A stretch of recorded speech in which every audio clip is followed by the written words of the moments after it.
keadilan, itulah upaya kita yang bisa kita perbuat terhadap saudara kita Basuki Cahayapurnama. Kita tetap bersatu. NKRI, NKRI, NKRI.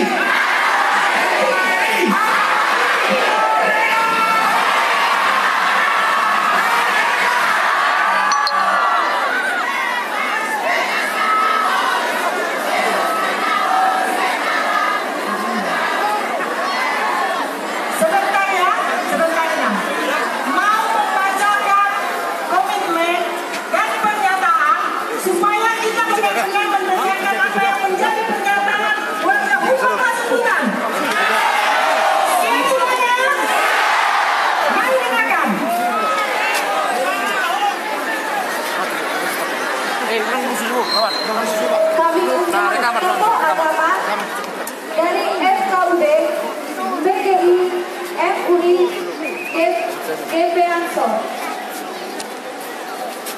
dan tokoh pemuda, tokoh masyarakat, dan Uspida Plus.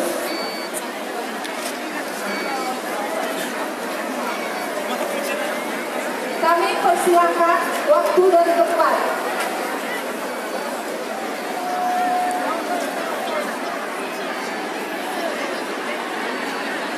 Sekali lagi kami panggilkan dari tokoh agama FKUD, PGI, FUI,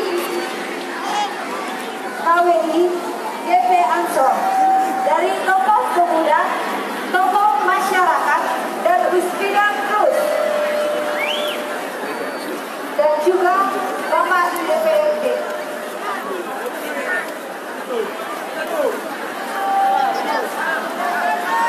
Waktu dan tempat kami persilahkan.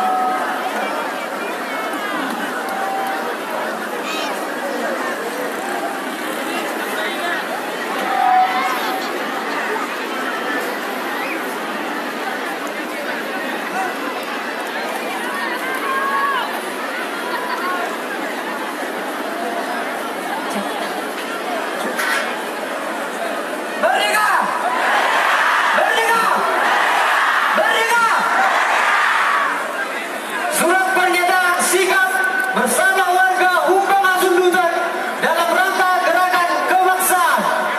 Sejak awal berdirinya Negara Kesatuan Republik Indonesia, para pendiri negara menyadari bahwa keberadaan masyarakat yang majemuk merupakan kekayaan bangsa Indonesia yang harus diakui, diterima, dan dihormati.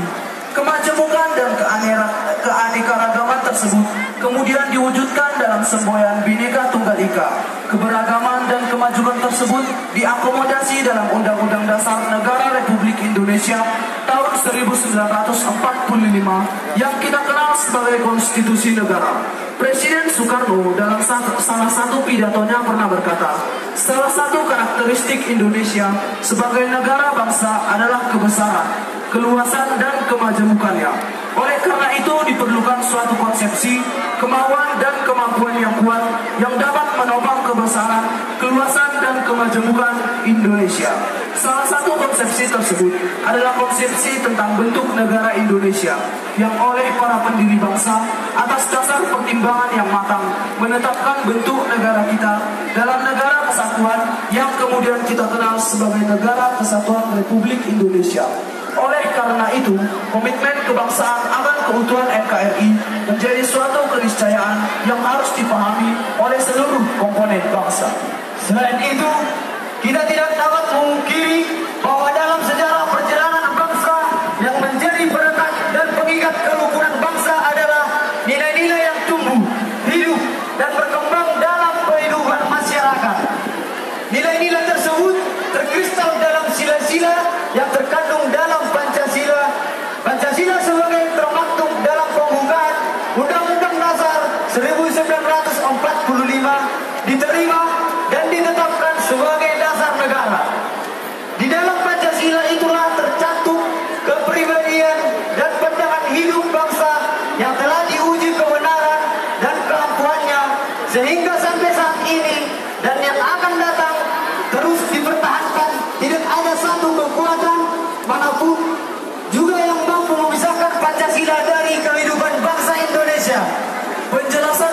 jelas membawa kita pada apa yang disebut sebagai 4 pilar kehidupan berbangsa dan bernegara, yaitu Pancasila, Undang-Undang Dasar 1945, Negara Kesatuan Republik Indonesia, dan Bhinneka Tunggal Ika. 4 pilar ini merupakan prasyarat minimal bagi bangsa ini untuk bisa berdiri kukuh dan meraih cita-citanya berlandaskan pada karakter kepribadian bangsa Indonesia sendiri. 4 pilar ini pula lah yang harus kita yakini sebagai prinsip-prinsip moral keindonesiaan yang memandu tercapainya dari kehidupan bangsa yang merdeka, bersatu, berdaulat, adil, dan makmur. Dengan demikian, semua elemen bangsa ini harus bersama-sama bertanggung jawab untuk memahami dan melaksanakan nilai-nilai 4 pilar ini dalam kehidupan sehari-hari. Pemahaman dan pengamalan yang demikian dapat menghubungkan jiwa kebangsaan, nasionalisme, dan patriotisme semua elemen bangsa kini dan para generasi penerus bangsa untuk semakin mencintai dan berkehendak untuk membangun negeri. Namun belakangan ini harus kita akui, meski sangat disayangkan, ketidakmampuan mengelola kemajemukan dan ketidakpastian sebagai masyarakat menerima kemajemukan dan mengamalkan keempat pilar dimaksud. Pengaruh berkelanjutan politik kolonial, divide et impera, serta pengaruh globalisasi telah mengakibatkan terjadinya berbagai gejolak yang membahayakan persatuan dan kesatuan bangsa. Hal ini semakin membawa tatkala ormas-ormas radikal diberi ruang, bahkan sampai kebablasan ingin memaksa kehendak dan ideologi yang baru kepada bangsa ini.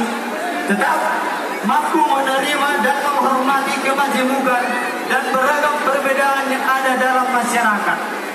Hal tersebut disadari atau tidak berpotensi dan telah melahirkan ketidakadilan sosial dan ketidakadilan hukum, diskriminasi, dan perkotak-kotakan antara mayoritas dan minoritas, konflik horizontal antara berbagai unsur masyarakat, pertentangan ideologi, agama, kemiskinan struktural, kesenjangan sosial, dan lain-lain. Gambaran yang demikian terlihat jelas dalam maraknya aksi kekerasan fisik dan psikis atas nama perbedaan agama dan keyakinan, perbedaan kepentingan politik, keloksan ideologi dan kepentingan kelompok, perebutan sumber-sumber ekonomi, dan dekadensi moral. Menyadari dan menghadapi hal tersebut, kita harus tetap memupuk dan mempertahankan bahwa komitmen kebangsaan pada hakikatnya adalah usaha meningkatkan nasionalisme dan rasa kebangsaan sebagai satu bangsa yang bersatu dan berdaulat dalam wilayah NKRI. Dengan semangat yang demikian, maka kita perlu bersihkan lemak bentuk seperti jutaan bangsa melawan, menolak, dan menghapuskan setiap gerakan dan usaha memecah belah bangsa, usaha merombak dasar konstitusi dan ideologi.